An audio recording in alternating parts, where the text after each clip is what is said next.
नमस्ते दोस्तों, स्वागत है आपके अपने क्विज वाला यूट्यूब चैनल पर। आज हम बात करेंगे भारत और चीन के बीच 1967 में हुए युद्ध के बारे में। यह युद्ध नाथुला और चोला नामक जगहों पर हुआ था और इसे नाथुला और चोला संघर्ष के नाम से भी जाना जाता है।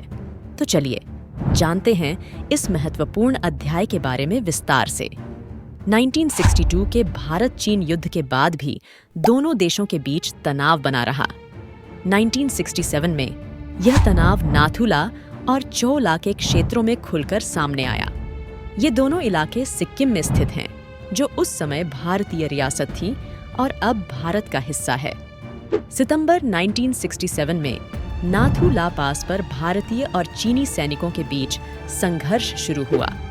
भारतीय सेना ने सीमा पर तार की बाड़ लगाने का निर्णय लिया, जिसे चीनी सेना ने विरोध किया।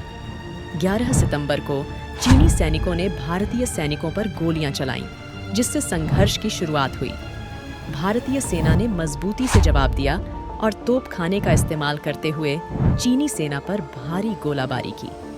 यह संघर्ष लगभग 4 दिनों तक चला और भारतीय सेना ने चीनी सैनिकों को पीछे हटने पर मजबूर कर दिया। इस संघर्ष में दोनों पक्षों को भारी क्षति हुई, लेकिन भारतीय सेना ने अपनी स्थिति मजबूत बनाए रखी। कुछ ही दिनों बाद 1 अक्टूबर 1967 को चोला में भी संघर्ष हुआ।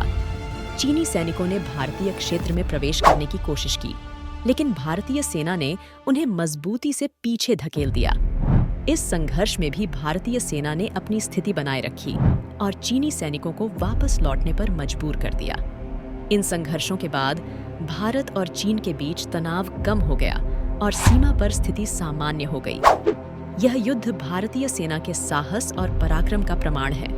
इस संघर्ष ने दिखा दिया कि भारतीय सेना किसी भी चुनौती का सामना करने के लिए तैयार है। हमें इस संघर्ष से यह सीख मिलती है कि हमें हमेशा तैयार रहना चाहिए और अपनी रक्षा में कोई कमी नहीं छोड़नी चाहिए। हमें अपनी सेना का समर्थन करना चाहिए और राष्ट्रीय सुरक्षा को सर्वोपरि रखना चाहिए। दोस्तों, हमें गर्व है अपनी सेना पर और हमें उनकी वीरता और बलिदान को हमेशा याद रखना चाहिए। आइए हम सब मिलकर यह संकल्प लें कि हम अपने देश की सुरक्षा और अखंडता को बनाए रखने में अपना योगदान देंगे। जय हिंद, जय भारत।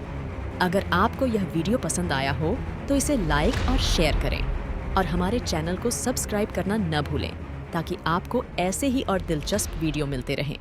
धन्यवाद।